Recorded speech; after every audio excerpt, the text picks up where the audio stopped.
Kipigo ambacho Tottenham wamekipata kutoka kwa mashetani wekundu, nikiwazungumzia Manchester United weekend hilo malizika, kimeweza kumuibua aliyekuwa kocha ama aliyewahi kuwa kocha wa timu hiyo.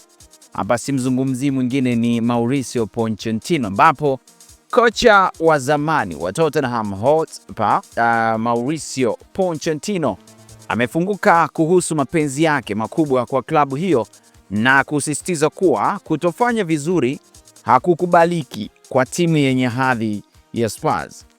Akizungumza katika The High Performance Podcast, Pochettino amesema Tottenham ndiyo klabu iliyo na nafasi ya kipekee kabisa moyoni mwake na msaidizi wake wa muda mrefu Jesus Perez.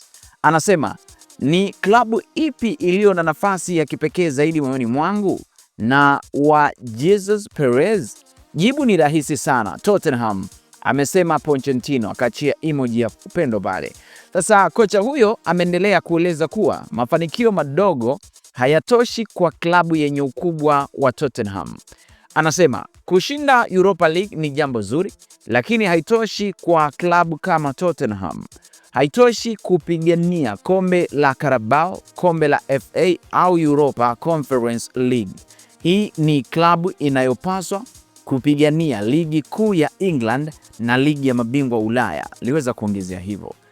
Kauli hizi zimeweza kuibua mjadala mkubwa miongoni mwa mashabiki, hasa ikizingatiwa kuwa matokeo chini ya kocha Thomas Frank hajaridhisha, huku mustakabali wake ukionekana kutokuwa na uhakika. Swali linalozidi kupata nguvu sasa ni moja tu. Je, Mauricio Pochettino anaweza kurejea Spurs na kurekebisha matatizo ya klabu hiyo? Mashabiki wengi wanaamini uzoefu, falsafa na mapenzi yake kwa Tottenham vinaweza kuwa suluhisho la changamoto za sasa. Hiki ni kile ambacho kilikuwa kinawakumba Manchester United.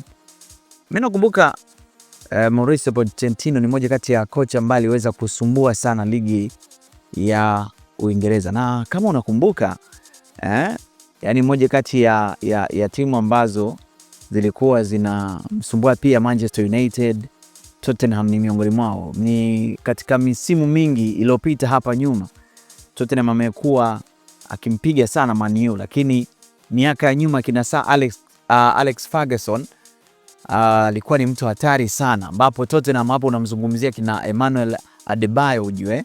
Yes, na wachezaji wengi sana ambao walipita pale, lakini baadaye mambo yakabadilika. Sema kwenye maisha hivi vitu huwa vinakuja vinatokea sana. Sasa swali ni moja, kwamba Mauricio Pochettino anaweza kurejea Spurs, na sijajua itakuwaje, lakini hebu ngoje tuone. Hii ni Talent Media, mimi ni Ali Swaleh Mshana. Kama bado hujasubscribe basi fanya hivyo. Lengo tu ni kupata taarifa zetu zote. Asante na kwaheri.